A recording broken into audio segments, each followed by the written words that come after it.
મારી બંને દીકરીઓ અહીંયા બેઠી છે, આયુષી ને જાનકી. બંને દીકરીઓ અહીંયા આગળ આવો.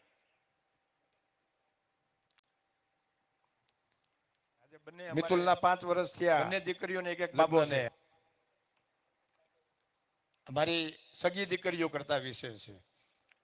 મેં કોઈ દિવસ એને વહુ તરીકે નથી જોઈ.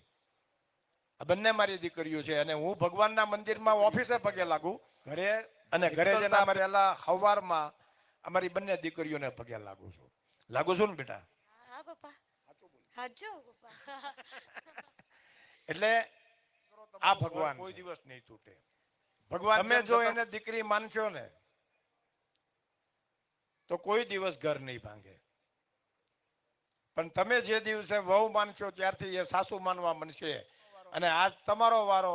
જેટલું કાલે એનો જેવું વાવશો એવું ઉગશે.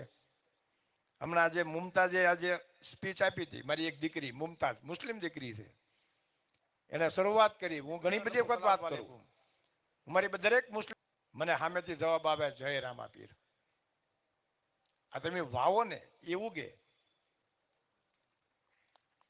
અને આજે મુમતાજે પણ સ્પીચ આપી તો જય રામા પીરથી શરૂઆત કરી હતી. મને ખબર છે, હું અંદર હતો તોય સાંભળતો હતો. આ વાવેલું છે માનવ ધર્મ. આપણે બધા માણસ છે, આપણે બધા. મને ઘણા ગઈકાલે બી પૂછ્યું જ્ઞાતિ જાતિ ધર્મ આ શું છે? આપણે ઊભું કરેલું છે, આપણે એ બધું વાવેલું છે. બાકી આ બધું કઈ છે જ નહીં. દીકરી એ દીકરી છે,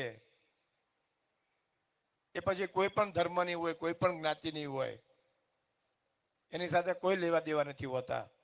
તમારા ઘરમાં દીકરી આવે છે, તમારા ઘરમાં ભગવાન આવે છે, તમારા ઘરમાં માં અંબા આવે છે, તમારા ઘરમાં માં જગદંબા આવે છે, તમારા ઘરમાં માં ખોડિયાર આવે છે, માં ઉમિયા આવે છે. એનું જતન જો તમે પહેલેથી કરવાનું શરૂ કરશો, એના બાપ બનીને, બાપની છત્રછાયા નથી પણ એના બાપ બનીને, એની સાસુને કહું છું કે એની માં બનીને તમે એનું જતન કરશો ને તો કોઈ દિવસ કોઈ ઘર નહીં ભાંગે. આવું તમને વચન આપું છું. અને દીકરીઓના મમ્મી જમાઈનું સારું ઈચ્છતા જ હોય. જમાઈનું સારું બંને ઈચ્છતા હોય કે ન ઈચ્છતા હોય?